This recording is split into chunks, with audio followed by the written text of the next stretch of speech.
Hi, and welcome to Window Cleaning Dude. In today's episode, we're going to talk about getting paid.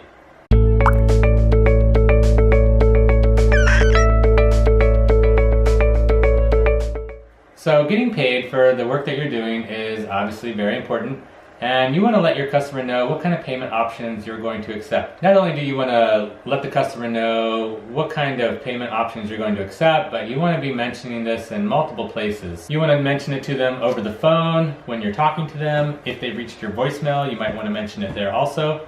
You can also mention it on your website. That's also a very good place to mention what type of payment methods you accept. And then of course, at the end of every job, you also want to mention, your methods of payment there as well. So those are pretty much the four primary ones: your voicemail, your website, over the phone directly, and then of course at the end of the job. Always mention your methods of payment during those, just so the customer is completely clear on what their options are. Now let's talk about what type of payment methods you should accept and which two I think are the best. So obviously you have cash, check, credit card, then you have PayPal, which is also a credit card, but it's like an online version, right? Then you have Google's checkout. You could do Apple checkout, so you could do Bitcoin, right? You could do like an e-currency. I don't really do that myself, but I know some of you out there might be interested in that, so that's always a possibility. My two recommended ones is cash and check. And the reason why I don't really go with the other ones so much is because I like to be paid the same day. So if all possible, at the end of my job, I'm hoping that they're going to whip out their checkbook and then pay me. If they do get their checkbook out and decide to pay you, always make sure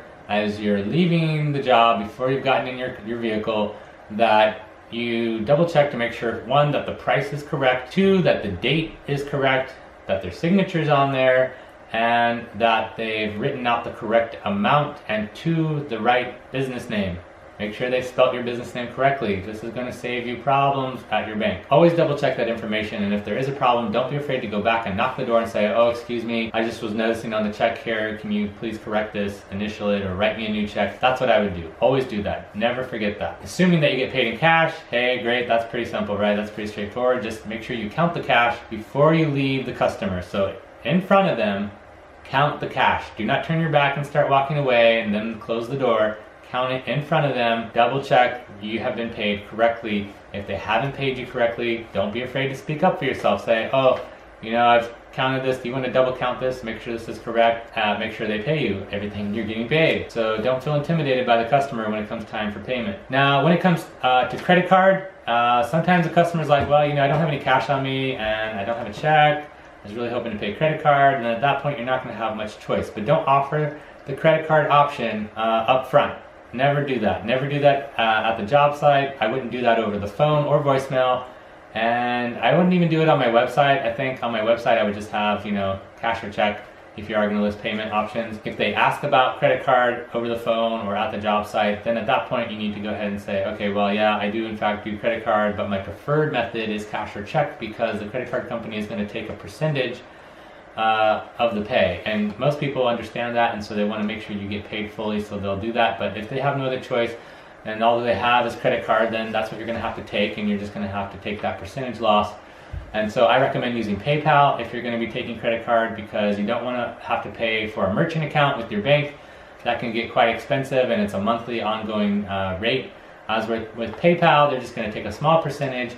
And since you're not going to be doing credit cards all the time, you're really not going to lose that much money. Now, with PayPal, I like to have a PayPal option on my website that is not accessible to anybody just surfing the site, but it's like, my window cleaning site /paypal.html.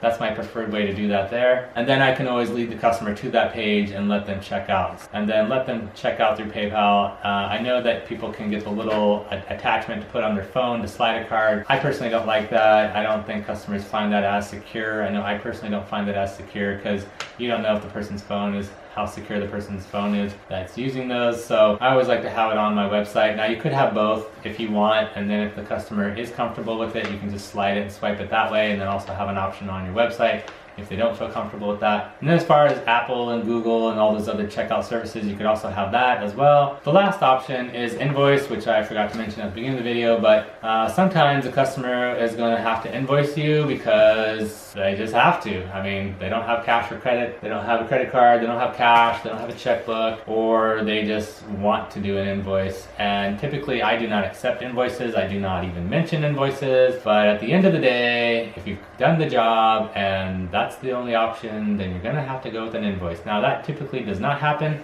with me. The only time that typically happens is if I'm doing a commercial job, then I would have to do an invoice because they're usually net 30, net 60, or net 90, which means they're going to wait anywhere from 1 to 3 months to pay you. I do not like invoices because then you have to constantly keep up on those people and say, hey, where's my payment? Have you sent it yet? And remember that you haven't been paid. That's a pain. I hate that. Invoice is always the last resort, and I almost never do it for a residential customer. I can count on my hand how many times I've done invoice in the last 10 years for a residential customer. But it has happened, and I will do it if there's no other means of getting paid. With that, you're going to want to create some kind of invoice and have that with you. It's always nice to have some kind of invoice in your car that you can fill in if you need to, in case that situation does arise. I also recommend if someone wants to be invoiced that you do get their email, give them a paper copy, also send them an email version, and then you're going to have to stay on top of them and make sure they pay you. With an invoice option, I will also send them, if I'm sending them in the email, an invoice option, I will also send them where they can check out via PayPal, and sometimes people at that point will then just go ahead and do PayPal as opposed to having to write a check and send it through the mail via invoice. Now, like I said, mostly if you're doing residential, you're going to get paid the same day, which is always nice. I love getting paid the same day. Then I don't have to think about, keeping track of these people and whether or not they've paid me.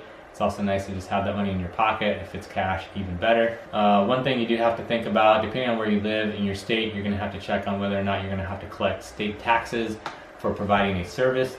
In a lot of states, you don't have to do that. You only collect taxes if you're selling actual goods. But some states now are having businesses charge or collect taxes, state taxes, for providing a service. So look into that when you're first starting your business. So if you are collecting state taxes, then you can't go spending that money. You're going to want to put that, maybe you might want to have a separate account with your business account for putting your state taxes into, the portion of state taxes into that account. That's what I would do if I lived in a state that required me to collect state taxes for service. Then get a secondary business account with linked to your other business account to put the state taxes in, so that when it comes time to pay your state taxes, that money's already there and you're not freaking out thinking, oh man, I spent that money.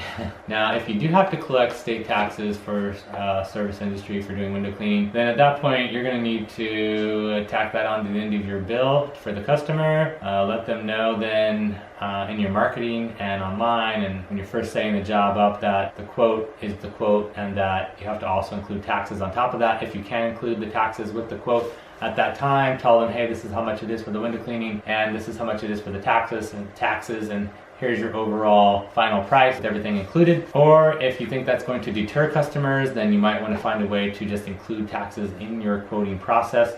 So you kind of figure out ahead of time, hey, if I do 20 windows for $179, and then if I was to include taxes, it's going to, let's say, be $199. So then instead of offering your service for $179 for 20 windows, just always offer it for $199, knowing that you've already included the taxes in the service. And some people might like that better. It's just kind of like a psychological game, right? Like psychologically, when people think they're getting the price for one thing and then you tack on the taxes, now suddenly they're like, whoa. They kind of freak out about it, right? So if you can eliminate that problem, then you can do that by just including it in your price to begin with from the get-go, and then there's no surprises at the end. Lastly, the only thing I would talk about for getting paid is sometimes you get a tip. So if you do get a tip, make sure you note that in your records that you're keeping. Then you can be probably expecting a tip the next time as well, and as long as you maintain your quality of service, chances are they're always going to tip you. Now, I've had a tip up to like $80 once, which was pretty awesome considering the job was only a couple $100 and I got tipped $80. That's the highest tip I ever got window cleaning. And that's pretty much it for this video. I hope you found this information useful, informative, and that you found some tips here or some knowledge here that was good for you in starting your window cleaning business. Please give me the thumbs up if you enjoyed it. Also, subscribe down below, become part of this window cleaning community. Don't forget to comment down below below, and ring that notification bell if there's anything else you want me to talk about that I didn't go over here. And then visit windowcleaningdude.com, where I go over all this information and more. And I also, everything I have to offer is there on windowcleaningdude.com in terms of starting your business start to finish and everything in between, how to do window cleaning, the tools that you need, how to use the tools, a list of things you need to buy, where to buy them, step-by-step guide. Everything is there on windowcleaningdude.com for you for free. I will see you in the next episode.